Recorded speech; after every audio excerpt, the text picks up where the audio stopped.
예, 던지는 화두마다 화제가 되는 분이죠. 우리 시대의 사상가 돌 김용옥 선생님이 이번에는 교육에 대한 철학을 담은 책을 들고 나왔습니다. 이름이 돌의 교육 입국론. 어떤 내용이 담겨 있을지 궁금들 하시죠? 오랜만에 만나봅니다. 돌 선생님, 안녕하세요. 네, 반갑습니다. 새해 복 많이 받으십시오. 새해 복 많이 받으세요. 새해 소망부터 좀 여쭤야겠네요. 그러고 보니까. 올해는 그래도 우리나라가 최초로 세계사에 주역이 된 것 같은 느낌. 뭐냐면 세계사의 흐름을 우리 민족이 주도해가고 있다라는 자각을 해야 된다고 생각합니다. 우리가 주도를 해나간다고요? 네네. 여태까지 우리는 모든 것이 남북 분열이라고 하는 이 비극적인 사태로 인해서 항상 우리는 남한테 이끌려가는 식으로만 살아왔거든요. 그렇죠. 그런데 올해부터는 그야말로 평창올림픽을 계기로 해서 남과 북이 우리의 문제를 우리가 스스로 이니셔티브를 우리가 가지고 미국보다도 우리가 앞서 달려가는데 뭐 트럼프가 지금 끼어들고 싶어하고 이러잖아요. 지금 상황이. 지금 남북회담 열리고 뭐 이러는 상황 보면 그렇게 느껴지세요? 그렇게 느껴지고 있죠. 트럼프도 남북 국민들이 스스로 이렇게 갈망한다면 견제만 해서는 안 되겠다. 아마 이런 정치적 감각은 최소한 있을 거예요. 그러니까 하기는 북미 대화도 원한다 이런 얘기까지도 문재인 대통령하고 통화하면서 했더라고요, 그제. 그렇죠. 그리고 그 북한을 어떻게 해서든지 정의로운 세계 시민으로서 공적인 장으로 끌어내는데 전 인류가 노력을 해야 되는데 그 노력의 결국 핵심은 우리 민족 스스로 풀어가고 있는 것이고 이 동력은 지난해 우리가 가슴에 품었던 촛불의 힘으로 이루어지고 있는 것이다라고 생각할 적에 올해야말로 우리 전 국민이 이 촛불의 힘을 다시 한번 이어갈 결정적인 시기라고 생각합니다. 촛불의 힘을 우리가 받잖아요. 그 에너지를 이번에는 북한과의 관계, 남북 관계를 평화롭게 하는 것, 한반도에 평화가 오게끔 하는 이쪽으로 쏟자 이 말씀이세요. 네네. 그렇게 함으로써 전쟁 패러다임을 평화의 패러다임으로 바꿀 수 있는 세계사적인 장의 전환의 특별한 계기가 바로 남북 문제고 평창올림픽이고 이렇다 하는 것을 말씀드리고 있는 거죠, 제가. 새해 소망만 해도 이게 이야기가 워낙 커가지고요. 자, 일단 여기까지 말씀을 듣고 일단 교육에 대한 책을 가지고 나오셨어요. 네네. 돌 선생님의 교육 철학은 뭘까? 교육과는 뭘까? 제가 인터뷰 여러 번 했는데 정말 그러고 보니까 교육 얘기는 한 번도 우리가 해본 적이 없더라고요. 한마디로 표현하자면 교육 철학은 뭡니까? 우리가 교육이라고 하는 것은 교육 입국이라고 제가 얘기했지만 이것은 우리나라를 어떻게 세우느냐. 공교육에 대한 공적인 논리를 말하는 겁니다. 좀 큰 차원의 교육이군요. 그러니까 흔히들 이걸 착각해서 공교육의 대전제 같은 것은 접어놓고 학생 개개인의 개성을 발현시켜줘야 된다든가 그들의 체험을 충실하게 해줘야 된다. 지금 그게 아니라 민주주의가 작동하도록 만드는 시민을 어떻게 교육시키느냐. 그런데 이 민주사회의 시민의 원리가 창의력, 자유 지금 그게 아니라 성숙한 인간들의 협동을 전제로 하지 않으면은 안 됩니다. 성숙한 인간들의 협동. 근데 지금 우리 교육이 자유분방함, 개성 이런 걸 강조하는 쪽으로 가면서 그 협동이라는 부분, 성숙한 시민, 민주사회로 가는 그 방향이 아닌 방향으로 가고 있다고 보세요? 그렇죠. 그것을 그냥 풀어만 주면은 그게 진보다 이렇게 얘기하는 거예요. 교육 자체를 다 포기하고 있어요. 지금 교육을 포기하면서 뭐냐면 제도가 잘못됐다고 제도만 고치려고 그래. 그러면서 고교 교육에 있어서 그것도 대학처럼 선택 과목으로 가겠다. 고교 학점제라는 거. 지금 그게 말이 되는 얘기란 말이죠. 지금. 그러니까 아이들을 너무 지금까지 주입식으로 한 줄로 똑같이 세워가지고 우리가 교육시키지 않았느냐. 아이들의 개성 존중해주고 고교 학점제라 그래서 대학처럼 골라서 이 강의 저 강의 들을 수 있게 하자. 뭐 이런 제도거든요. 미국에서도 많이 하는. 그러니까 기본적으로 우리가 중고등학교라고 하는 것은 예. 민주 시민으로서의 기본적인 문법을 가르치는 시기예요. 어떤 민주 시민으로서의 기본 문법을 가르쳐야 되는 시기인데 예. 공교육이 무너지면서 학원 가서 공부하고 학교에서는 자고 뭐 이런 식으로 공교육 교실이 무너졌다는 이야기를 하는데 이렇게 교실이 무너지다 보니까 가르쳐야 될 걸 못 가르치고 있다 지금. 지금 교실이라는 건 강의가 이루어지고 있는 가구들과의 공적인 장이에요. 예, 예. 공적인 장에서 자기가 있는 시간 동안은 그들과 협동하고 선생님과 협동해 가면서 교육을 받아야 되는 피교육자의 자세가 있어야 되는 거예요. 그렇지 않으면 그런 애들은 올 필요가 없어요. 그래요. 네. 저는 좀 놀란 것이 도올 선생님은 사실은 굉장히 프리한 교육을 외치실 줄 알았는데 오히려 중고등학교의 교육은 지금보다 엄격해져야 된다. 교실이 어떤 좀 원칙하에 다시 바로 서야 된다. 너무 당연한 거예요. 지금 체벌 절대 못하게 돼 있거든요, 선생님들이. 이것도 좀 필요하다고 보세요?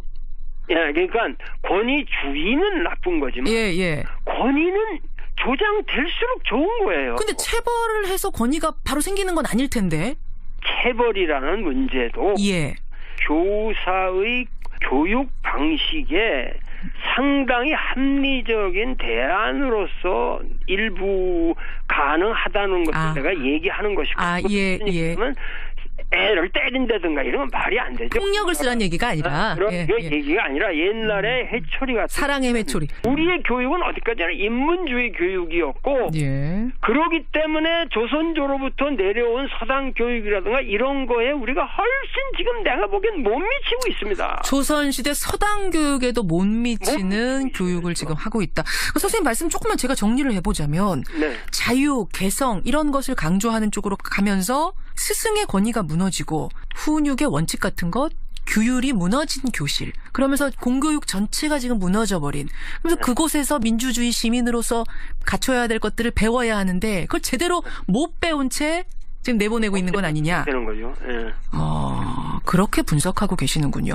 그러면 선생님, 그동안의 어떤 주입식 교육이라든지 획일적인 교육이 문제다 해가지고 대학 입시 방식이 많이 변했어요. 학생부 종합전형이라고 해서 이 학생의 경험, 잠재력 이런 걸 보겠다는 겁니다. 취지가 굉장히 좋아요. 그래서 자기소개서도 써오라 그러고 이 학생이 동아리는 뭘 했는지도 보고 봉사활동 뭘 했는지 무슨 대회는 나가봤는지 이런 걸 다 보고 뽑는다는 겁니다. 미국식 방법이죠. 이게 지금 찬반 논란이 거셉니다. 이 방식은 어떻게 보세요? 그러니까 학생의 학교에서의 성취를 어떻게 평가하느냐 하는 문제인데 교사들이 아주 성실하게 그런 레포트를 써줄 수 있고 본인들도 그러한 그 자기소개서를 쓰고 이러한 것은 우리나라 교육의 수준을 높이기 위해서 필요한 겁니다. 취지가 좋다.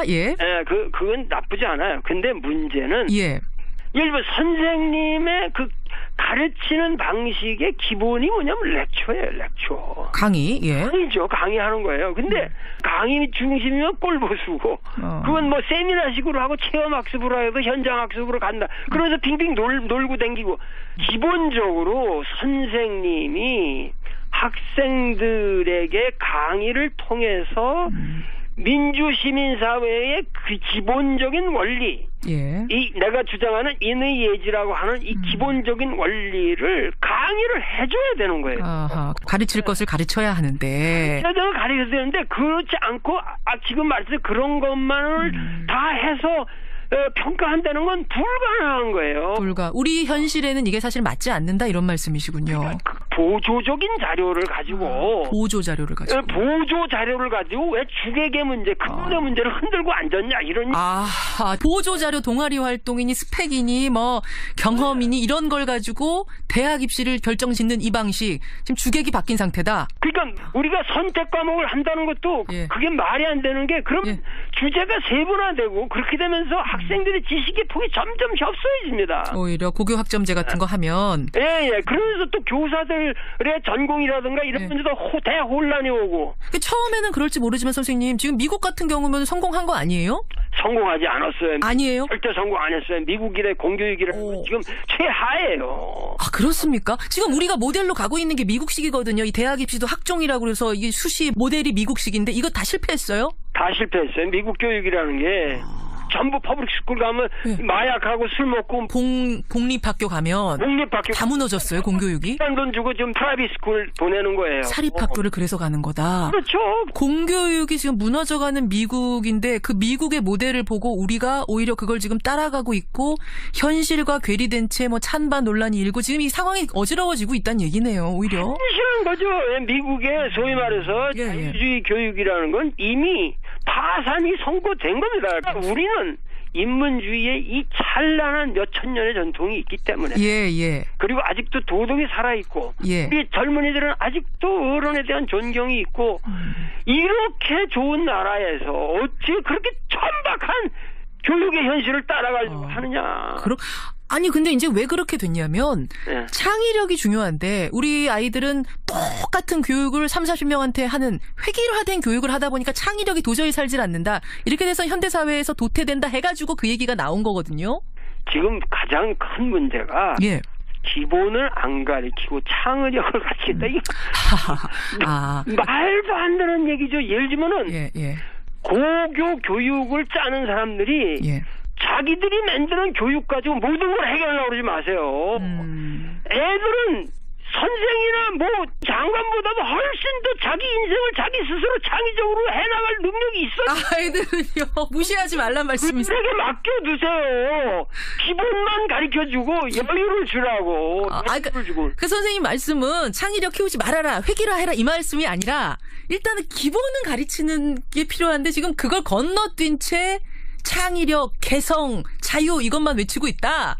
그런 것이 결국은 우리나라를 망치고 국력을 지금 훼손시키고 있는 거예요. 그러니까 문법만 가르쳐 놓으면 그걸 가지고 자기들이 활용하면서 자기들이 창의력 있게 사는 거예요. 시간이 그럼 좀 더디 걸리긴 하겠네요. 훨씬 빠르죠, 그게. 그게 더 빨라요, 오히려? 네. 지금 여러 가지 문제가 그 교사들의 헌신의 모든 조건을 박탈해버렸다는 거예요. 그래서 교사들 보고 너희들은 그냥 문제만 일으키지 말고 그냥 애들 자든 뭐 하든 해라. 그러고서 뭐 체험학습 나가는 문제만 일으키지 마라. 교장하고 교사 들어가면서 맨날 얘기하는 게 뭐냐면 문제만 일으키지 말자. 교사들이 열정적으로 자기들의 인생을 헌신해서 교육자로서 살 생각이 없도록 만들어 놓고 있는 이 교육 체제예요, 지금. 그렇게 보시는군요. 알겠습니다. 우리 공교육 현장이 무너진 현실. 그런 상황에서 지금 미국식 대입 제도가 가져온 이 혼란들 이런 것들에 대해서 전반적인 문제를 짚어주셨어요. 도올 선생님과 함께 오늘은 교육에 대한 얘기 나눴습니다. 아마 들으시면서 이 부분 참 신선하다. 혹은 나는 좀 이런 다른 생각 갖고 있는데 뭐 다양한 의견들이 들어올 수 있는데요. 여러분 의견 보내주시고요. 도올 선생님 나오신 김에 오늘 주제는 아닙니다만 교육은 아닙니다만 한일 위안부 합의 말입니다.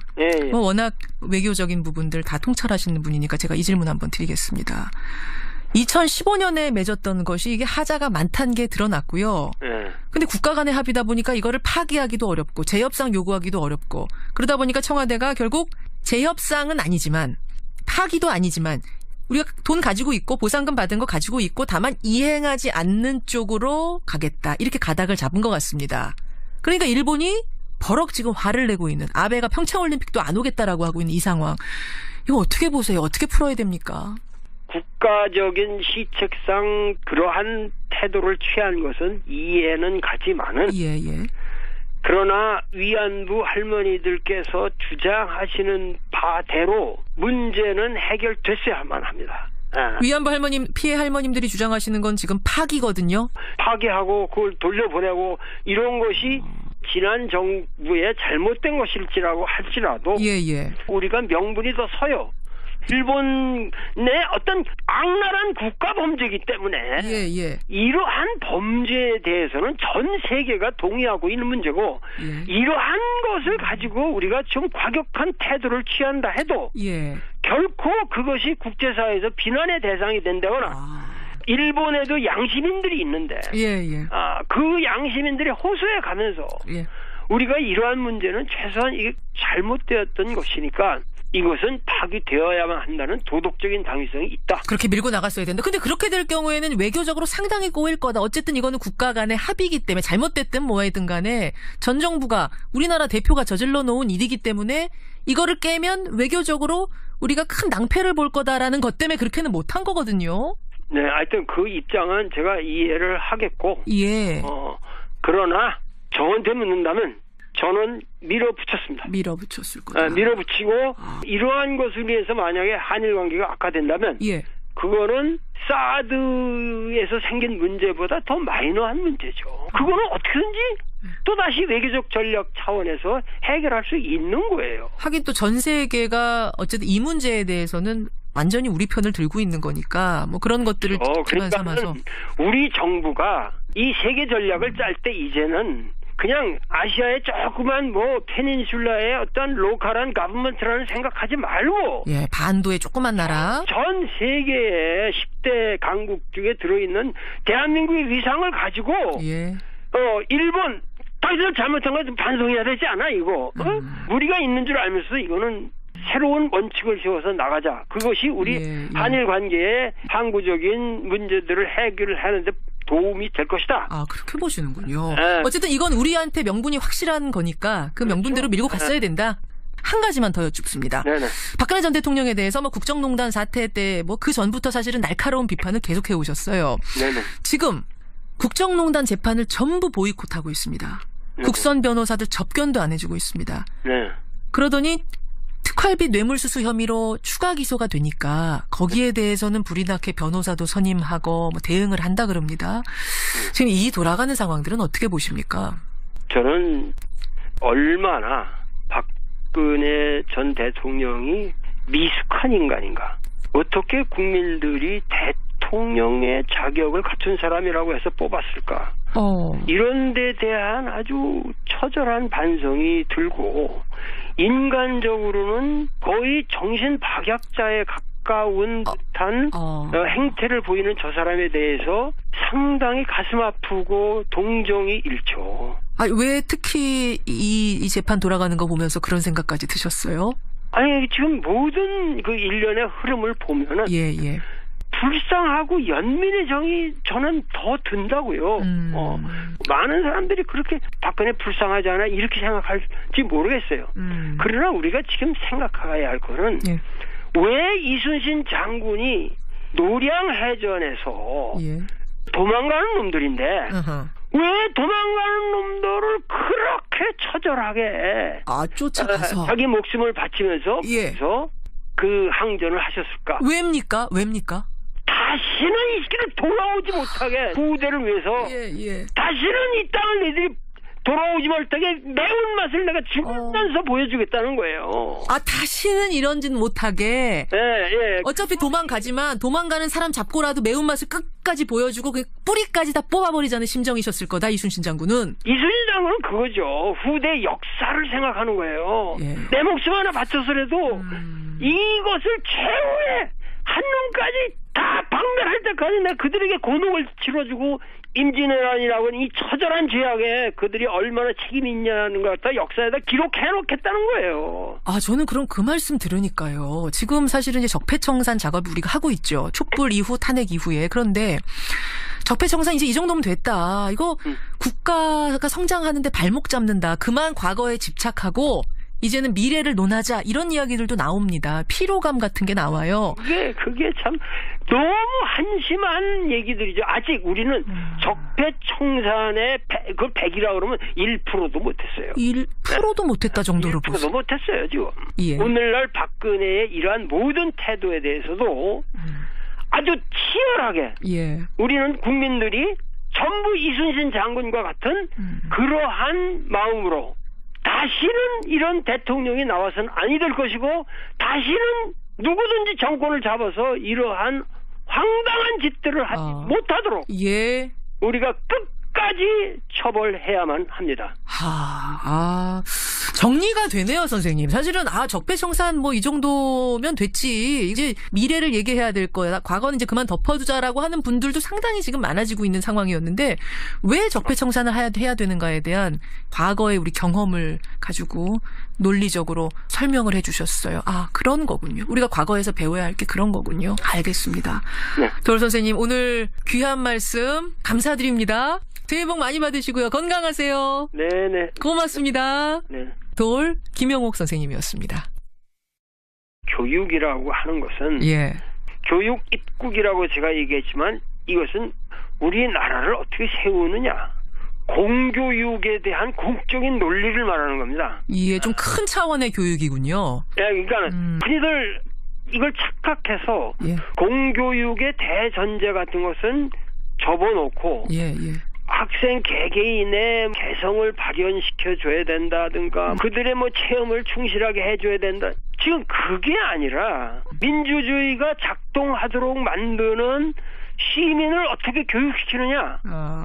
그런데 이 민주사회의 시민의 원리가 창의력, 자유, 지금 그게 아니라 성숙한 인간들의 협동을 전제로 하지 않으면은 안 됩니다. 성숙한 인간들의 협동.